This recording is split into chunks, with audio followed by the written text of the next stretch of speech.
Hiraku awakens earlier after dreaming of his demise in his world. He steps outside and greets everyone, mentioning that he never anticipated living such a dreamlike existence. As a spirit, Hiraku confronts the deity that oversees the world. The deity observes that he lived for 39 years, being betrayed by others and subsequently succumbing to a terminal illness. The deity resolves to offer him a second opportunity with a body that will not suffer from sickness, and expresses a desire to apologize, asking him if he has any wishes that could also be fulfilled. Hiraku expresses his desire to try his hand at farming. It receives permission from the agriculture deity to grant Hiraku the power of the supreme farming tool. Hiraku finds himself waking up in a forest and feels joyful to be healthy and to be able to move once more. He decides to embark on his farming journey there, contemplating how to utilize the supreme farming tool. The tool magically appears in his grasp, and Hiraku begins digging, noticing that he feels no fatigue whatsoever. He appreciates the softness of the soil and realizes he can cultivate excellent vegetables there. Hiraku then understands he must prioritize food and water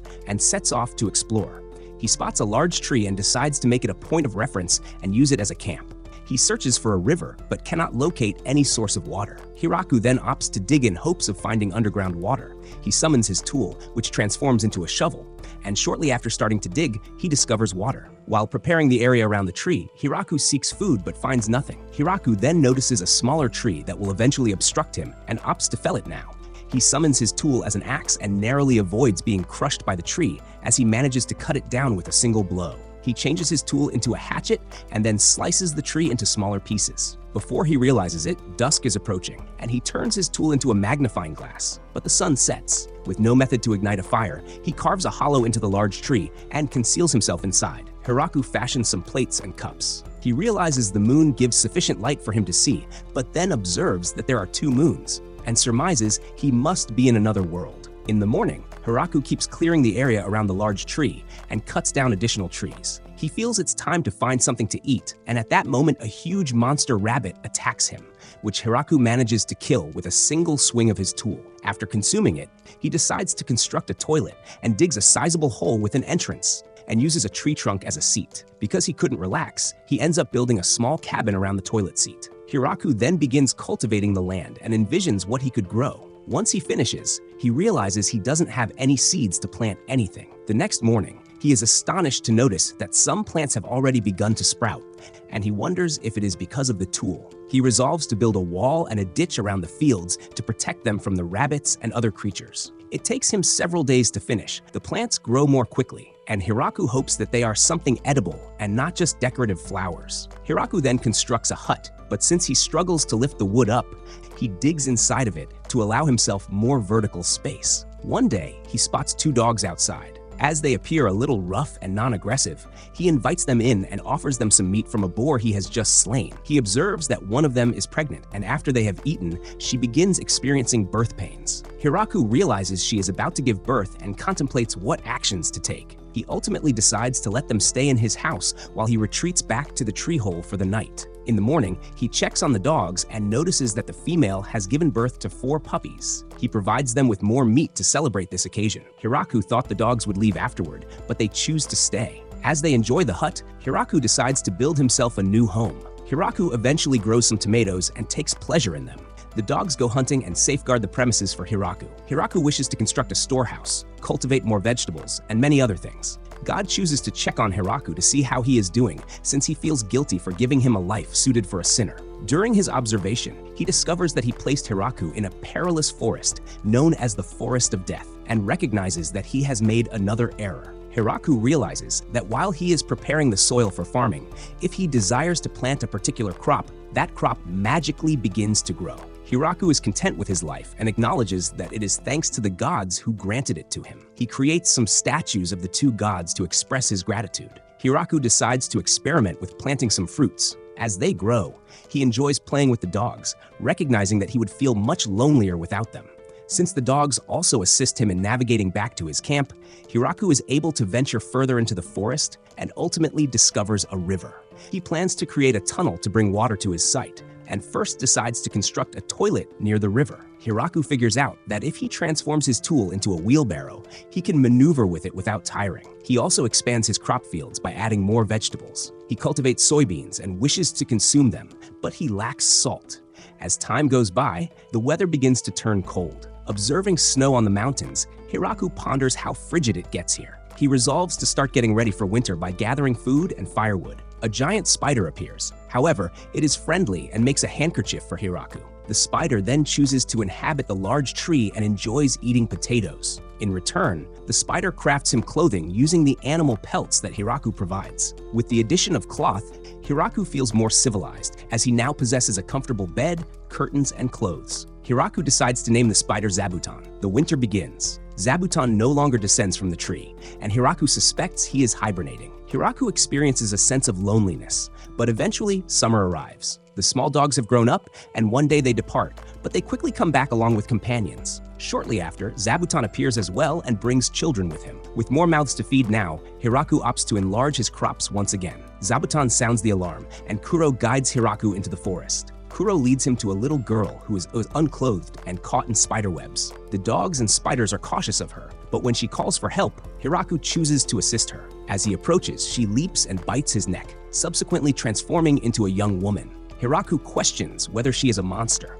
The dogs then assault her, and as they strike her, she reverts to a small girl once more. Hiraku ponders whether she is their adversary since she drank his blood, but the girl clarifies she isn't and needed to do that to regain her strength. As she expended too much energy, she cannot sustain her adult form or clothing. Hiraku wonders why the dogs attacked them, and she states she wished to take one of them. Feeling sorry for her, Hiraku permits her to take more of his blood so that she can recuperate. Hiraku brings her to his home. The girl is astonished to find a crop field within the forest, particularly with so many new crops. Hiraku offers her a tomato, which she enjoys and expresses interest in trying additional crops as well. The girl shares that her name is Rurushi, a vampire, and is thrilled to sample a variety of new vegetables. Ru explains that she is working on medical research and escaped after getting into a conflict with some nobles who attempted to seize her research. Since they continued to pursue her and she learned about this forest, she chose to hide here temporarily until things settled down, while also hoping to discover new plants to study. She is amazed that Hiraku is residing in such a perilous forest and has even tamed the creatures. He is also utilizing some unusual magic that enables him to create various tools, which excites her even further. Hiraku understands how exceptional his opportunity is, since this is the first individual he has encountered. Since it might take longer to find someone else, Hiraku chooses to ask Ru to remain and live with him. Ru attempts to clarify that there are people pursuing her and that she is a vampire, but Hiraku remains indifferent. Hiraku articulates that he came here to be alone as he struggles with social interactions, but now he recognizes that he does not wish to be solitary and is uncertain about how much more he can endure. Ru consents, explaining that she does not actually have a place to go, even though she feels shy about his suggestion. The following morning, Ru appears a bit younger. Hiraku is intrigued, and she clarifies that in this state, he will refrain from making physical contact with her, to which Hiraku concurs. Hiraku states his next intention is to cultivate some sweet potatoes. He also mentions that Ru is the first villager he has encountered. Kuro disputes this, prompting Hiraku to amend his statement, saying she is more like the 30th villager. Ru inquires if Hiraku can cultivate some medicinal herbs, and Hiraku agrees to give it a shot.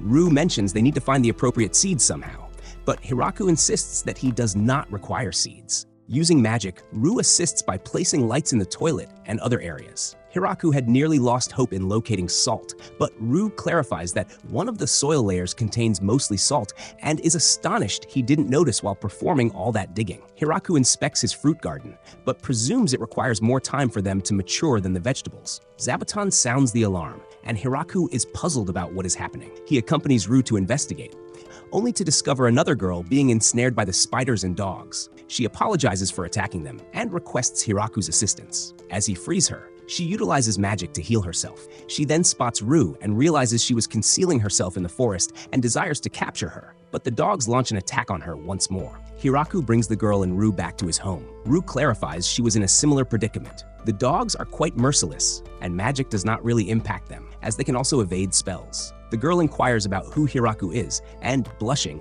Ru reveals that he is her husband. The girl then introduces herself as Tia, an angel. Hiraku speculates that she serves God, but Ru explains that angels are a race of warriors who possess more muscle than intelligence. Hiraku questions why Tia is pursuing Ru, and Tia explains that Rue has a bounty due to the destruction she caused in the town. Rue is perpetually researching odd medicines and concoctions, and whenever something irritates her, she starts exploding things. Rue states that this occurrence only happened once because the nobles were excessively demanding and needed to learn a lesson, and it was an accident, finally admitting she went a bit overboard. She also mentions that Tia is somewhat stronger than her, which is the reason she fled into the forest. Tia is astonished that Rue is acknowledging her vulnerabilities, and Rue explains it's because she understands how weak she is after confronting the dogs. Rue invites Tia to live with them, believing she will enjoy it. Tia consents, and Rue takes her on a tour to showcase the crops. They spend the day gathering some vegetables, and Hiraku offers Tia some to taste, which she ultimately enjoys. After several days, Tia inquires with Hiraku about the possibility of growing additional strawberries. Hiraku clarifies that they can, but even with an expansion, they will struggle to keep up with the harvesting of everything. Tia acknowledges that they could indeed benefit from extra assistance. Hiraku further observes that even if they successfully harvest everything, they might not be able to consume it all. Hiraku notices that the dog family has expanded significantly. Soon, they will mature and seek out partners for themselves. Rue realizes this means their numbers will increase even further, prompting Hiraku to recognize that the hut he built for them won't suffice in size. Hiraku consequently resolves to construct a dog area adjacent to the orchard. Hiraku still has not named the new pups, as there are too many, making it difficult for him to come up with names. Hiraku then observes Zabuton's children departing, although some choose to remain. Tia informs Hiraku that she will be away for some time and takes flight. A few days later, Tia comes back accompanied by a group of high elf girls. They arrived at Tia's suggestion and expressed their desire to reside here. Tia mentions they have a sorrowful backstory. They formerly lived in a northern village, but most of their kin were annihilated when they became involved in the humans' war. Their race has been dispersed, and they have been traversing the land in search of a new home ever since. Rue also proposes they take the girls, having heard that high elves are a gifted race. She speculates they are still quite young, to which Leah confirms that she is the oldest at just over 400 years, while Lise is the youngest at just over 300 years old. Tia and Rue advocate strongly, and Hiraku consents, provided that they can coexist peacefully with the other inhabitants. Leah inquires about who the roommates are, and Rue introduces Zabuton and the dogs, leading the girls to faint. As the elves desired to reside together, Hiraku made the decision to construct one large house for them. The elves possess greater knowledge regarding construction, and Hiraku chooses to adhere to their instructions while they build the house, primarily digging and supplying lumber to them. After a span of 10 days, the house is finished. It is quite spacious, and both Rue and Tia express their admiration. Hiraku feels envious and contemplates rebuilding his hut. The elves' house features a large living room where they can all convene and dine.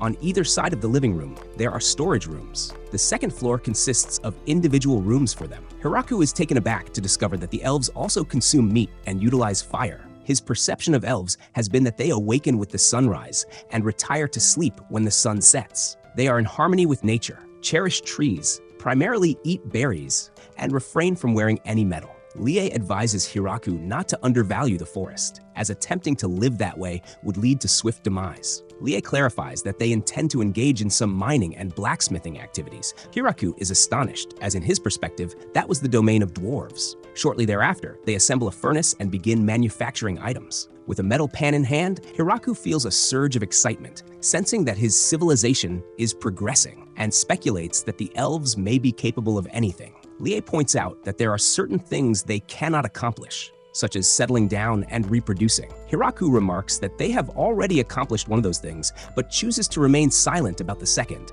given their expressions and smiles directed at him. The elves had noticed a wheat field, and Hiraku explains that they have harvested it and converted it into flour. Lee then inquires whether they can make some bread, revealing that they possess a jar with yeast, and Hiraku readily agrees. While relishing the bread, Hiraku contemplates the need to expand the wheat field. However, at that moment, he realizes something and asks Rue if this land belongs to anyone. Rue clarifies that no one owns the forest, although it is technically under the dominion of the Demon Lord. Upon hearing that, Hiraku begins to feel anxious and wonders if the Demon Lord will oppose it, but Rue reassures him that, since he constructed this himself, the land rightfully belongs to him. Tia, Rue, and Leah are astonished by Hiraku, as he has not only tamed the Inferno Wolves, but also a demon spider. The crops are remarkable as well, and Leah muses whether the soil here is truly that rich for them to thrive so well. However, it is surprising how he is unaware of the world surrounding him. He had an incorrect notion of what elves were and did not know anything about angels,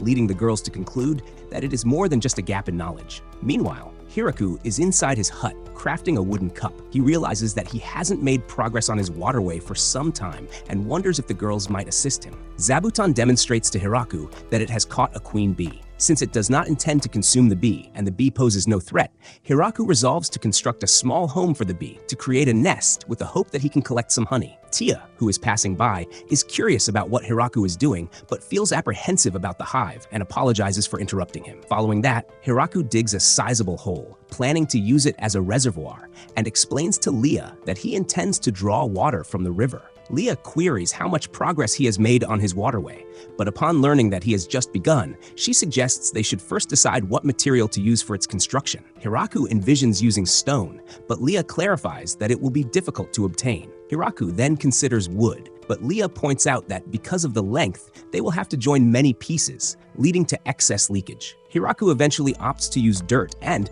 utilizing the almighty tool, he compresses it, transforming it into something solid and sturdy like concrete. Hiraku allows the elves to manage the foundation of the waterway, while he concentrates on sealing the seams and reinforcing the foundation. Hiraku also succeeds in catching some fish. Tia and Ru identify the fish as quite ferocious ones from the Forest of Death and question whether it is safe to consume them. They make Hiraku try them first and will only eat afterward, but ultimately find them delicious. Hiraku captures additional fish and preserves them with salt. Hiraku is astonished that he has been able to grow some rice, but now that he has easy access to water, Hiraku decides to create a rice paddy. After he excavates the area and floods it, the girls speculate whether he means to create a lake and grow fish in it. Hiraku refutes this and asks them to assist him in planting some rice. The rice fields flourish rapidly, and Hiraku teaches the girls how to harvest them. After drying the rice, he utilizes the almighty tool to craft an ancient thresher and then a sieve to remove the leaves and plant debris. He then employs a mortar to separate the husk from the rice and a pestle to polish the rice. The girls observe that it is quite a bit of work and wonder if they can finally eat, but Hiraku explains they must first cook it and shows them how to do so. Ultimately, Hiraku shapes the rice into rice balls. The girls enjoy the rice balls so much that they consume all of them, leaving only a single grain of rice for Hiraku. The girls can clean themselves with magic, but since Hiraku cannot do so, he opts to construct a bath. The girls mention they can wash in the river, but Hiraku clarifies the advantages of having a bath and that they can bathe in winter as well without freezing. The girls assist him, and the progress on the bath is going smoothly. However, Hiraku then realizes and ponders if it is acceptable to discharge the wastewater back into the river. Tia proposes that they utilize slimes since they will consume the waste products and purify the water. Tia brings some slimes, and Hiraku builds a purification pool for them. Tia points out they can also place them into the toilets, but Hiraku is uncertain if he wants to do his business over a slime's head. Hiraku discovers some mushrooms growing on his wood logs, and not knowing which ones are poisonous and which are safe, he wonders if he can cultivate some mushrooms himself and uses the mighty tool to strike the wood, hoping for shiitake, shimeji, and other mushrooms. In the evening, Hiraku teaches the girls how to use the bath. He explains that once they undress, they should clean themselves in the washing area. Leah interrupts him and says it would be simpler if he demonstrates. Hiraku consents and shows them the process. As he enters the bath, he feels overwhelming joy. The girls then do not hesitate and begin following the steps to join him. Hiraku mentions he will leave to let them enjoy it and will use it afterward, but the girls say they can bathe together, as that way they won't have to heat up water again. Surrounded by the girls, Hiraku feels he cannot relax. The following day, Hiraku notices that he has grown some mushrooms. He then hears the dogs and sees that they have discovered 5 new elves and brought them in. As the girls introduce themselves, Hiraku realizes they all start with La, indicating they must be related. Leah explains that she recognizes them and that they used to live in the same village, but they last saw each other 200 years ago. Hiraku agrees that they can live there as well, and Leah expresses her desire to start building them a house. She also mentions that they can seize the opportunity to make some improvements to Hiraku's house. Kuro observes that the number of females in Hiraku's group has risen. Kuro shares that he had lived in solitude in the forest and was never bested in combat by another male. He had planned to live as he wished, but one day he encountered a female who ultimately overpowered him. From that moment, the two began to travel together. The female eventually became pregnant, and Kuro was content with the prospect of having a family. But they encountered a grappler bear, the ruler of this forest. The bear defeated them, but chose not to eat them. Injured, the two were unable to hunt for sustenance. They became so weakened that their usual prey evaded them, and ultimately they arrived at the heart of the forest, a place even the grappler bear steers clear of. There, they discovered a solitary human male. Typically, humans conceal themselves in the forest and refrain from lingering in one location for an extended period. Kuro pondered how such a frail human could survive independently, but then he sensed the boundless power emanating from the extraordinary tool. Kuro believed this marked their end and accepted it. However, Hiraku generously shared his food and tended to their needs. Kuro and his wife then resolved that Hiraku would be their master. Kuro's sole worry is that Hiraku does not seem to grasp that Kuro is a fearsome creature known as the Inferno Wolf. Kuro is confident everything will be all right and is grateful for having met Hiraku.